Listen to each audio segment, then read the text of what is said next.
to my channel. My name is Shay and this is Manifesting with Karmic Side Gal. Here on my channel, I discuss different techniques of manifesting and how you can create the life that you deserve to have. Also, my spiritual journey and how I am reaching ascension, and just healing. So if you can see from the title of this video, today I am discussing grief and dealing with it as a part of healing and shadow work. So this is something I think that I've talked about recently in the last, I want to say maybe it was a numerology report. I really can't quite remember. But it was when we had like the Gemini eclipse, the last eclipse that wasn't from this eclipse. But now there is another eclipse that just passed yesterday.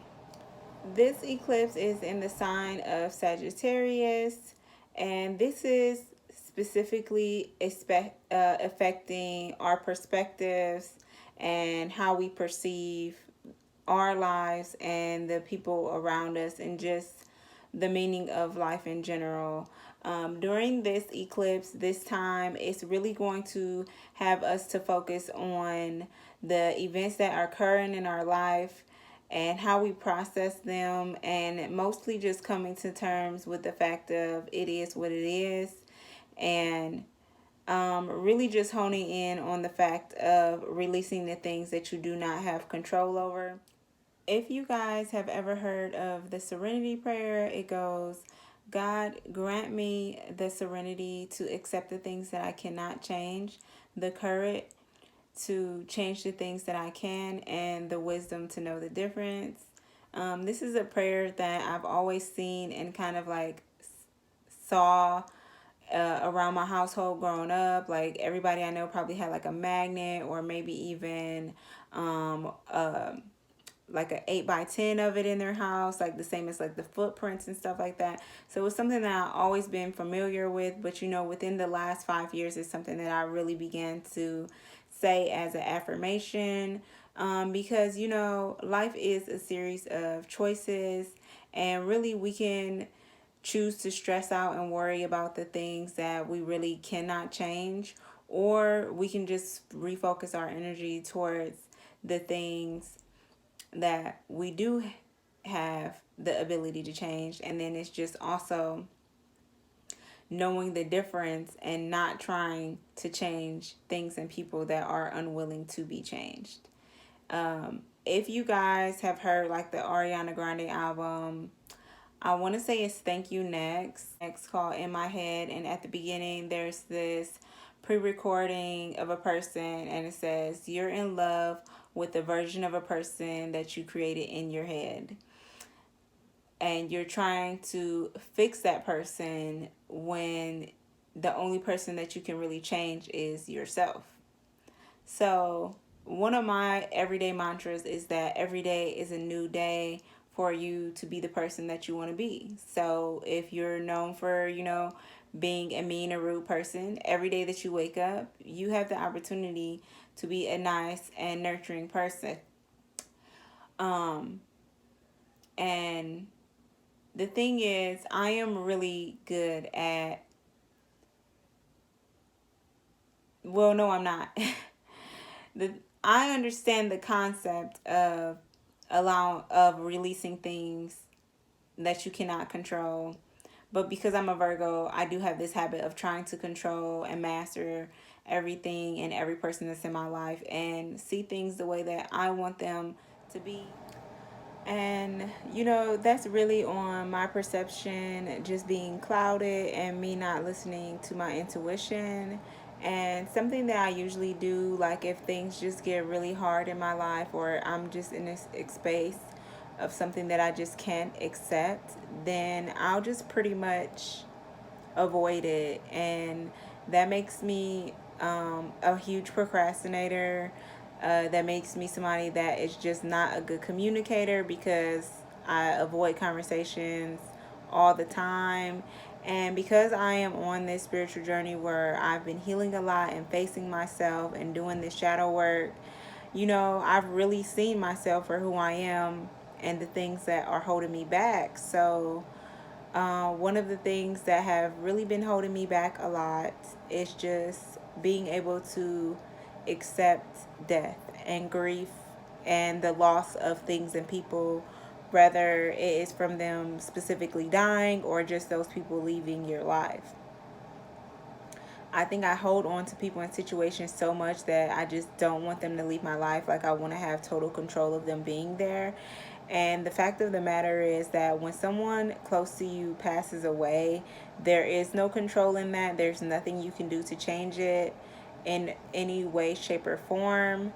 And we have to come to terms with that so we can heal from that and grieve and move on. Not necessarily move on and forget that person being in our life and how special they were to us, but just not allow those feelings of pain and sadness to overcome our lives. Um, this is something, well, I think that I have spoke about this in past videos, but if you're new to my channel and you don't watch like every single last one of my videos, then you wouldn't have known this. But my mother did pass away in 2014. She had Crohn's just like me. I'm sorry, I just need like half a second.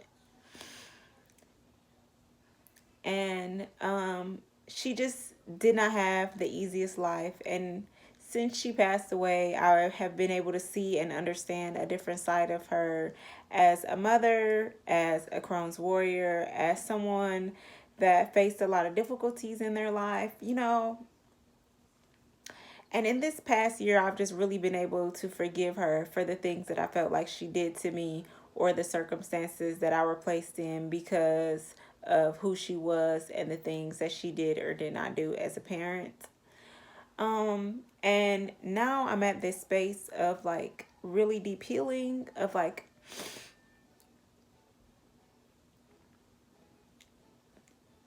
just finally accepting that she's not here. So, I really just want to talk about grief today because yesterday was the anniversary of my mom's passing away. It's been 6 years, and it's really a difficult thing because although I grew up around a lot of women, I'm influenced by a lot of women, I have a lot of very amazing women in my life. No one can ever take the place of your mom. And there's just certain things that I want to experience with her, and I'll never get the chance to.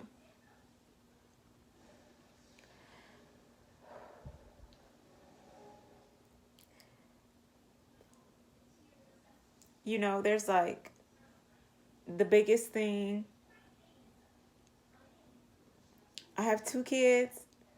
My son was only 2 years old when she passed away, so he really doesn't remember her. And I was actually pregnant with my daughter when my mom passed away. So they really only know what I tell them about her. And, you know, I just have a lot of different familiar issues that my kids just don't have a woman like my mom in their life. And, that's really hard to face and to accept that my mom just won't be here for that. And, specifically with my Crohn's journey and my health issues, like there's so many questions that I have for my mom. There's just so many conversations that I wish we could have had. And today, I just want to talk about properly grieving and what you can do and how you can get through it, because now I am finally in this space. And although I'm very happy to be in this space, it's also very difficult. So, the first thing that I want to talk about that has been super helpful as far as me being able to grieve and process my feelings is to write. There's something that I do a lot, which is create prompts for myself and others that trigger healing. So I'll ask specific questions. Maybe I'll ask myself questions that I would have wanted to ask her. I will, just write.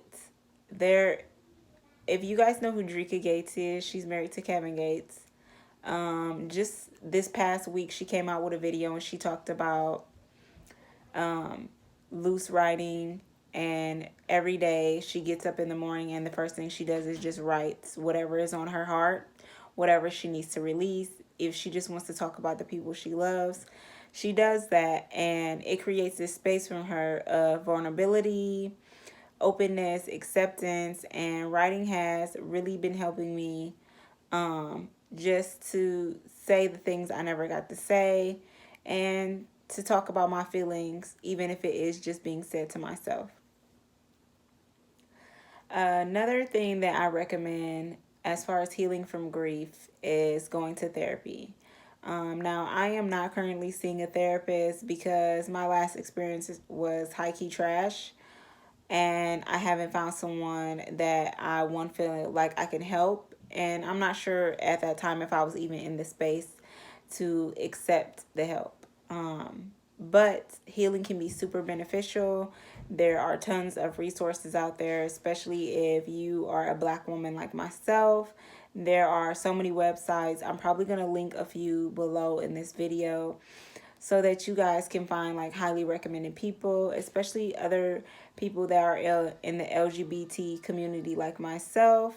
I am also going to link some resources specifically for you guys that's not just centered around grief, but specifically for people that, are in the community, because we have a different experience than hetero people.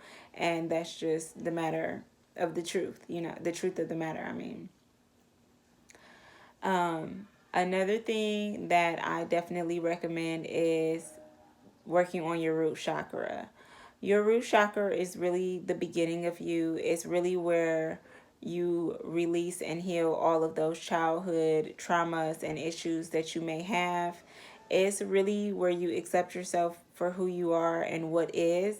And during this time where we are in this eclipse of Sagittarius, this is the perfect time to really come to terms with acceptance and grief. And I feel like this energy further pushed me to deal with this and to heal from this and to grow through it. I feel like this video, I talked a lot more about everything else than grief that I wanted to talk about, but I feel like I did still give you guys a few options of what you could do as far as grief. Another thing that I want to do, I want to say, is just to commune with other people. Lean on your friends and family members at this time where, you're going through something hard, because they can be there for you to lift you up in times where you just can't do it for yourself. Or possibly, they have experienced something like that, and then they too have some, ways and coping mechanisms to help you. I just want to say, whatever you do, you don't want to avoid your feelings, and especially you don't want to adapt any unhealthy coping mechanisms such as drinking, doing drugs, anything that you are using to avoid your feelings. Then that can be considered an addiction, and it's just not healthy for you. So that is one of the reasons why I am sober now. I have not had alcohol for a little over 6 months, because I was just using it to avoid my feelings. And another thing that I have used to avoid my feelings is working. I'm a workaholic. I love it. I am a Virgo sun and also a Capricorn sun. So I like to work. It's like really, I'm sorry, a Taurus rising and a Capricorn sun, a Capricorn rising in, why it's not coming to my head, but it's like the other astrology. So I love working. I feel high key useless when I'm not working, but more importantly to this point is that I use work to avoid my feelings or avoid conversations or whatever may be at the time. So, you guys just want to make sure that you are facing yourself, facing those feelings, understanding them, asking yourself the right questions so that you can heal through it, and so you can release the things that you can't control. I'm praying for all you guys, and I love you so much, and I thank you also for the support. My channel has grown so much since I started doing the life path videos, and I just want to let you guys know that you are totally appreciated. I hope you have a great holidays. If I don't see you by then, peace.